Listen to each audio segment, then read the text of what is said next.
Hey there, and welcome to Making Vinlock, the next one of the hero characters for my D&D campaign that's being run at the moment. Also meant to be ready in time for the adventure box. I'm still hoping that's going to be the case. This guy is Thorvald Clawhelm from the Dark Heaven Legends range of Reaper miniatures, and this is going to be becoming Vinlock, who is our resident crazy dwarf.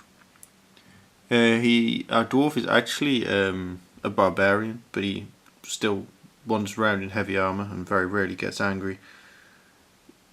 He's a strange dwarf barbarian, but it's all good.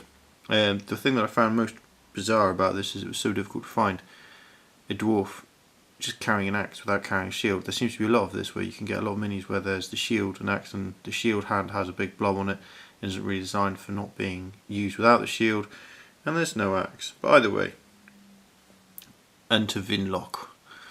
And first up, I've just got to clean him up, cut away this stuff. My Vinlock doesn't have a sword, but that doesn't matter. That will get concealed behind other things. First up then, clean up and getting his arm stuck on. So I'll get that done and I'll be back with you in a mo. So there we have it, all cleaned up and ready for painting. And one of the things I did notice when I was doing this is I love this little detail. He's got a pipe tucked in sort of behind his ear, tucking into his armour here. And I thought that was a really nice little detail on this mini. So, not actually ready to paint, I'm lying, of course, because I want to do a bit of conversion work to this. So, number one is our dwarf. He carries a small keg around his neck, and I really want to put that in. And also I want to put at least a hammer coming off his belt, and between the two of those things I think that will conceal the sword nicely, because our dwarf doesn't use a sword at all. I think he keeps a fruit knife, but that's it. So next up, I'm just gonna do the bits of green stuff and build those into place. Like I say, so it's just a hammer and a keg around his neck, and then even if there's bits of that poking out from underneath, it's like that could be a sack or some kind of carrying thing that he's got hung from his waist, so not a problem. So I get stuck into that, I'll be back with you in a mo.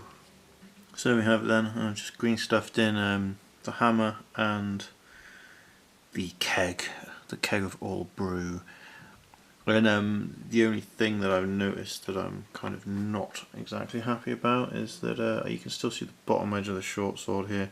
I'm just going to cover that up, so I'm going to put a throwing axe hanging down next to the hammer just to give an extra bit of concealment. So I'll show you what I'm doing with that and I will get back to you in a minute. So here's the axe head. Don't know if you can see that. I've just cut it out of plastic and I've given it a leading edge. Next up is just I'm going to find a piece of wire to use as the haft, and I'll feed a piece of wire so it runs sort of behind the handle of the hammer, and then that will come out and connect to the head. So it'll be kind of behind the hammer and then covering the tip of the sheath for the short sword. So I'll get that done and I'll show you how it's ended up. So here we have then the finished Vinlock, the Grout. Just added in this throwing axe on his belt here, and although it is green, so it almost looks like green stuff, that is a piece of garden wire that's just used for the haft of the axe there, and it's just enough to cover up the sword sheath from this angle. If you turn it around and you look up underneath, and you can also see a sort of a bit there, but that could almost be a part of his belt or a pouch or what have you. So I think I've done just enough to conceal the bits that I don't want people to see, and to add the details that make him like Vinlock. So I hope this has been of some interest to you, and that you're making the miniatures that you want to have in your collection. Hope your conversions are going really well, and thank you for watching. Have a good and take care. Bye bye.